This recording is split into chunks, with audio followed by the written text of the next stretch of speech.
we're going to play a little game here. I think we need some balloons to come out. Our lovely Mackenzie Brooks will Y'all give it up for Mackenzie Brooks. Give it up for Mackenzie Brooks. Can we? Come on now.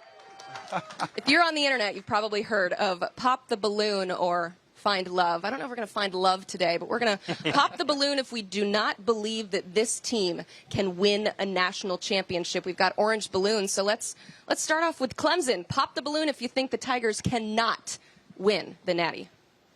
I mean, this thing is orange for a reason. No, they can win it. They got so many teams have questions. They've got answers. Cade Klubnik's back. I might push back on AJ. Garrett Nussmeier is the best quarterback in the country. I think Cade Klubnik might have something to say about that. No balloons? Nobody popping any balloons. I think, AJ talked earlier about the connection between Arch Manning and Steve Sarkisian. I think that Dabo Swinney's relationship with Cade Klubnik, I mean, they've been together for 4 years. He's been in the system, and that he has that relationship that you always see the star quarterback of Clemson have, whether it's Deshaun Watson, Trevor Lawrence, so on and so forth. They have such a connection with Dabo Swinney. He knows how to run a program. He knows how to get you to a national championship and win it. So I think that he's got a great relationship with Cade Klubnik. I think he's going to have a great season. I think Clemson can win it all.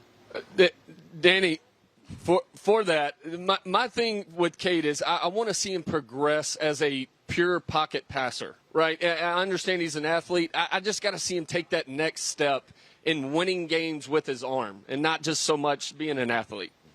How about the team that they're playing in Week 1 in LSU, the number 9 ranked team? Wait, what? We got new colors. Oh, we got new balloons. Yeah, we moving on. It's like, what does throwing the balloons away mean? I just really don't like the Tigers in this one. All right, so LSU, can they win the national championship? Pop the balloon if you think they cannot. Oh, okay. We have a free thinker here, AJ. Why do you think LSU is capable of winning it all? Listen, they have loaded this defense and this team up in the transfer portal. They front-loaded this team in the offseason. I think Brian Kelly has figured out a way to fix this defense. Last year, they couldn't stop a zone read to save their life, right? It happened against Alabama. It happened the following week against Texas A&M. I think, in my opinion, Garrett Nussmeier is the best quarterback in the country. They have weapons all over. If they can figure this defense out, I think they have a shot to win it all. They've never not loaded up year after year, recruiting-wise or in the portal. They've always been able to do that. It's LSU. They never had an issue recruiting. The issue has been consistency on the football field on either side. When you turn on and watch NFL games, we rave about players that played at LSU. They have nothing to show for it. Jaden Daniels of the world, Brian Thomases of the world, Malik Neighbors of the world, nothing to show for it. So at what point will we see that said talent surface on the football field? I think it will be a potential another letdown type year. And when I say letdown in terms of championship aspirations for LSU, I got to believe it. I got to see it before I believe it. And I'm with you, B-Mac. I don't think LSU can get it done. And you made a point. Recruiting has never been an issue for LSU. I mean, Nick Saban said you can shake a tree anywhere in Louisiana and get a 5-star. So that's not the problem. Where my problem is with this LSU team, I know we're having a lot of conversation about Garrett Nussmeier. He's turnover prone. He plays a lot of hero ball, and he always feels like he's got to make the big play.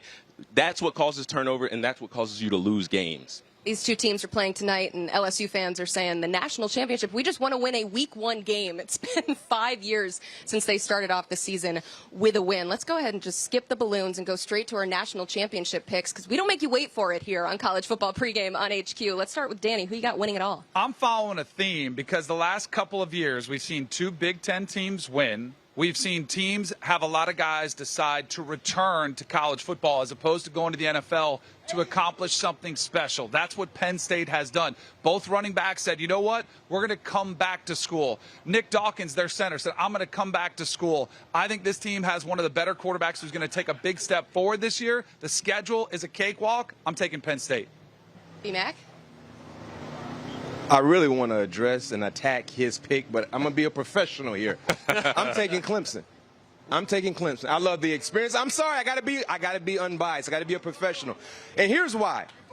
They have an NFL prospect at the quarterback position, which is very, very important. He has the luxury of throwing to 2 legit NFL prospects at the wide receiver position. They arguably have the best defensive line led by Peter Woods in college football. You win or you lose ball games in the trenches. They have 4 legit NFL prospects on the defensive line that put their hand in the dirt, and they look like what they hunt. I love those type of players. I think Clemson, you talk about an easy type road, they play LSU today, got South Carolina later on, but if you look at the rest of the schedule, I mean, it's not that difficult of a daunting task, so I like Clemson. Damien? I'm going with good old Tejas. I like the Longhorns. Listen, B-Mac, you just talked about consistency. It's my second year in a row picking Texas to win the national championship. I got a good feeling that this year is going to be the year. Listen, I'm an Arch Manning believer, and it's not just because of the lineage. It's not just because of the bloodline, but what that brings you is more resource. That brings you more things to help you hone in on your craft and become what you are supposed to be. I think you combine that with those 3 All-Americans on defense, speed at receiver. Texas is going to be a problem this year for a lot of teams. AJ, who's winning it all? See, I'm going to be biased. I'm going Alabama. Woo, woo. And I think this team compares a lot to the 2011 team, my first year starting. Experienced defense, a good O-line. You got playmakers around you enough. I think this team can do it all. All right. Well, we already gave you our national championship picks, but don't worry, there's plenty to talk about here on College Football Pregame. And get ready for our guests that are coming at the end of this commercial break. I don't think you're going to believe it. Let's pan go. around and Let's show go. you who we've got Let's here. go. Bert Kreischer and Tom Segura joining us here on the set. You know we're going to have a fun time. Stick with us here on HQ.